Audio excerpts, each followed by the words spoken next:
ನಾಲ್ವರಲ್ಲಿ ನನಗೆ ಜ್ಞಾನಿಗಳು ತುಂಬಾ ಇಷ್ಟ. ಯಾಕೆಂದ್ರೆ ಅವರಿಗೆ ನಾನು ಇನ್ನಿಲ್ಲದಂತೆ ಇಷ್ಟ. ಜ್ಞಾನಿಗಳಿಗೂ ಕೂಡ ನಾನು ಅತ್ಯರ್ಥಂ, ಇದಕ್ಕೆ ಮೀರಿದ ಒಂದು ಅಪೇಕ್ಷೆಯೇ ಅವರಿಗಿಲ್ಲ. ನಾನು ಅನ್ನುವುದೇ ಅವರಿಗೆ ಕೊನೆಯ ಆಶೆ. ಆದ್ದರಿಂದ ನನಗೆ ಜ್ಞಾನಿಗಳು ತುಂಬಾ ಇಷ್ಟ. ಮುಂದೆ ಯಾಕೆ ಅಂತ ಹೇಳ್ತಾನೆ. ಯಾಕೆ ಜ್ಞಾನಿಗಳು ಇಷ್ಟ ಅಂದ್ರೆ ಬಹೂನಾಂ ಜನ್ಮನಾಂ ಅಂತೆ ಮಾಂ ಪ್ರಪದ್ಯತೆ. ಈ ಜ್ಞಾನಿಗಳು ಎಷ್ಟೋ ಜನ್ಮ ಕಳೆದ ಮೇಲೆ ಜ್ಞಾನಿಗಳಾಗ್ತಾರೆ. ಯಾವಾಗ? ಕೊನೆಯ ಜನ್ಮದಲ್ಲಿ. ಅದಕ್ಕೆ ಈ ಜನ್ಮದ ಲೆಕ್ಕಾಚಾರಕ್ಕೇನೆ ಒಂದು ದಿನ ಮಾತಾಡಬೇಕು. ಏನು ಮನುಷ್ಯ ಜನ್ಮದ ಕೊನೆಯ ಜನ್ಮ ಅಂದ್ರೆ ಏನು, 84 ಲಕ್ಷ ಯೋನಿ ಅಂದ್ರೆ ಏನು, ಯಾವಾಗ ಹುಟ್ಟಿ ಎಲ್ಲಿವರೆಗೆ ಬಂದು ನಾವು ಕೊನೆಯ ಜನ್ಮಕ್ಕೆ ಬರ್ತೇವೆ, ಯಾವಾಗ ಜ್ಞಾನಿ ಅನ್ನಿಸ್ಕೊಳ್ತೇವೆ. ಈಗ ಯಾಕೆ ಎಲ್ಲರೂ ಜ್ಞಾನಿಗಳಾಗುದಿಲ್ಲ? ನಾವು ಮನುಷ್ಯ ಜನ್ಮದಲ್ಲಿ ಬಂದಿದೀವಲ್ಲ, ನಾವೆಲ್ಲ ಜ್ಞಾನಿಗಳಾಗಬೇಕಿತ್ತಲ್ಲ, ಯಾಕೆ ಆಗಲ್ಲ? ತುಂಬ ವ್ಯತ್ಯಾಸಗಳೆಲ್ಲ ಇವೆ.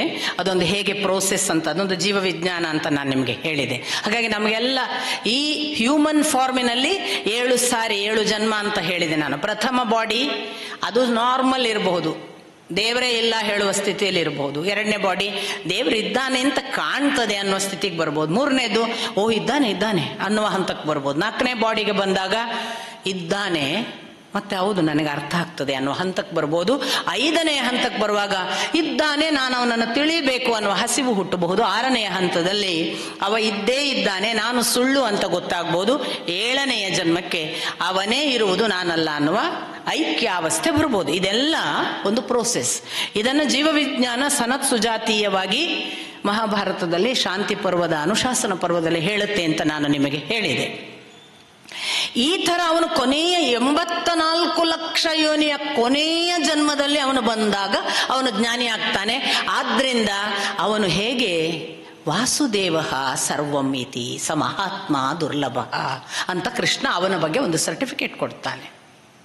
ಅವನಿಗೆ ಯಾವ ಭಾವ ಇರ್ತದೆ ಅಂದ್ರೆ ಎಲ್ಲವೂ ಭಗವನ್ಮಯ, ಇಲ್ಲಿ ನಾನು ಅನ್ನುವುದೇ ಇಲ್ಲ, ಜಗತ್ತಿನ ಸಕಲ ಸಂಗತಿಗಳು ಭಗವಂತ, ನಾನು ಅನ್ನುವ ಅಸ್ತಿತ್ವವೇ ಇಲ್ಲ ಅನ್ನುವ ಸ್ಥಿತಿ ತಲುಪ್ತಾನೆ. ಅಂಥ ಮಹಾತ್ಮ, ಅಂಥ ಜ್ಞಾನಿ ಬಹಳ ಅಪರೂಪ. ಆದ್ರಿಂದ ನನಗೆ ಜ್ಞಾನಿ ಇಷ್ಟ ಮತ್ತು ಜ್ಞಾನಿಗಳನ್ನ ನಾನು ಪಕ್ಕಾ ಮಾಯೆಯಿಂದ ಪಾರು